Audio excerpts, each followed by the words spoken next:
Hello, thank you for listening to this recording of the webinar, Helpful Tips for Writing Your CV. In the U.S., we make a distinction between a CV and a resume. A CV is usually used by those in academia, high-level researchers in both industry and academia, and people in the medical field.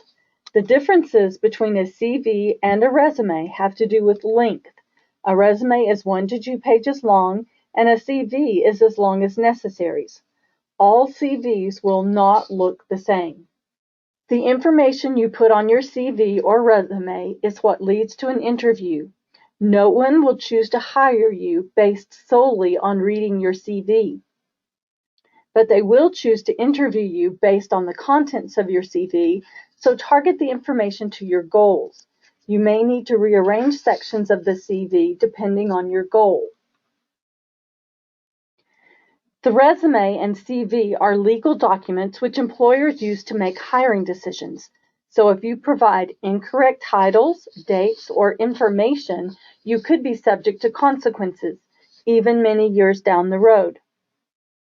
For example, I had a student who listed one job for 3 years, but when I asked about it, it turned out he had lots of jobs in those 3 years, but didn't want to list them all, so he said he had one job for 3 years. Don't do anything like this. When a prospective employer calls your previous managers and supervisors, the question, how long did the candidate work for your company, will be asked. Then, when the prospective employer hears that you lied on your resume or CV, you can be fired from your position. Another example is a student who gave a different title for their job because their actual title did not reflect what they did. Be honest and truthful in providing your information. There are ways to show your abilities without providing false information, and the counselors at the University Career Center can help you. As an example, many international students have a class ranking or a GPA that is not on a 4.0 scale. You can convert that ranking or scale to our 4.0 scale and use the phrase equivalent to explain it. So you will still say class ranking of 56 out of 799, equivalent to GPA of 3.78. Do not just put the equivalent GPA on the CV, you must put the previous GPA or ranking and then state what it is equivalent to. A CV provides more information in different ways than the resume and covers your entire career. It will keep getting longer and longer. Depending on your career goals, you may need a CV or a resume, or you may need both a CV and a resume. If you are seeking high-level research or science positions, you will probably need a CV, but the job descriptions may request that you send a CV or a resume. When you have the choice, send a CV. It provides more information in more detail than a resume can provide.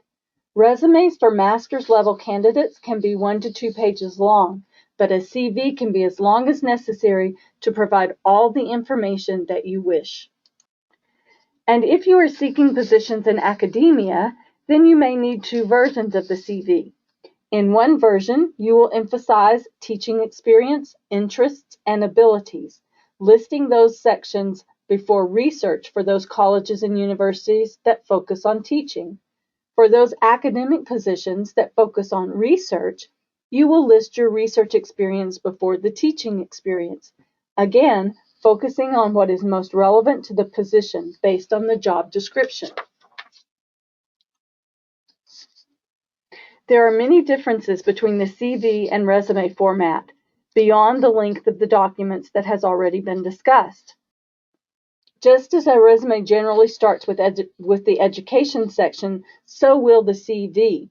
But education will always remain the first section on a CV. You will list teaching experience, research experience, professional experience, publications, conference attendance, and conference presentations. On a resume, you do not list references, but on a CV, your last section will always be your references. But you must make sure that your references are suitable.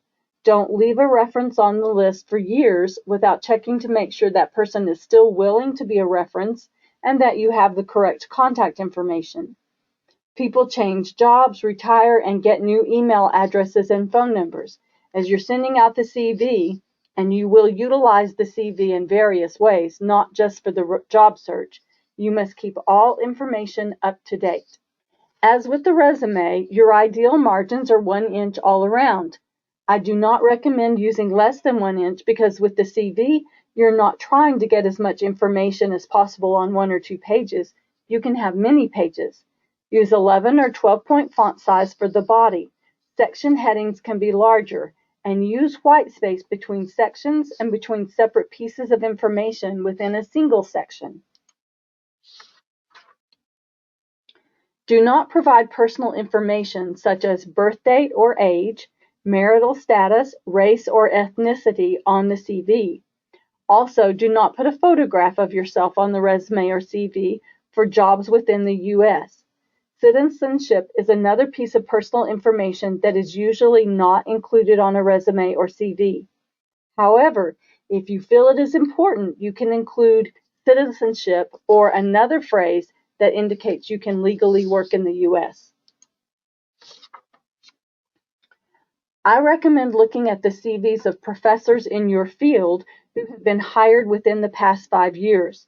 Looking at these examples will help you see what is generally included in a CV in your field.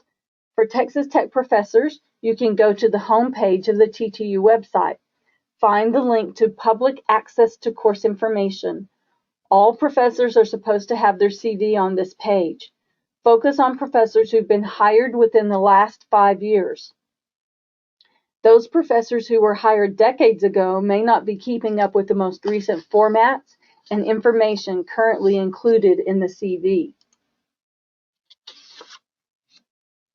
There are many possible sections for the CV. However, education is always the first section. List all degrees with dates. Certifications and licenses can be included in the education section or in a separate section. The section placement will depend on your goal. Research positions, research sections come first. If teaching is your goal, then your teaching experience and interests will go first. You can rename sections or add sections depending on the needs of the job search. References are always the last section of a CV, but never included on a resume. For many of you, publications can be a prickly subject, so I have some good news for you. You can divide publications and presentations into separate sections. Divide the publications into multiple categories such as relevant publications, peer-reviewed journals, other publications, etc. You may need different subsections than those I have suggested. Again, look at professors' CVs and publications to know how to format your publications. There's a great variety of formats across disciplines and in publications across the same field. Do your homework so that your CV is correctly formatted. The Career Center will critique your CV, research statement, and teaching statement, and any other job search documents. We also provide mock interviews in a variety of formats. If you must give a presentation as part of the interview, you can also arrange to present to a small group of career counselors and get feedback on your public speaking and presentation skills. Also, you have access to the UCC resources forever. No matter where you are or what you're doing, we can help you by email, video, or phone.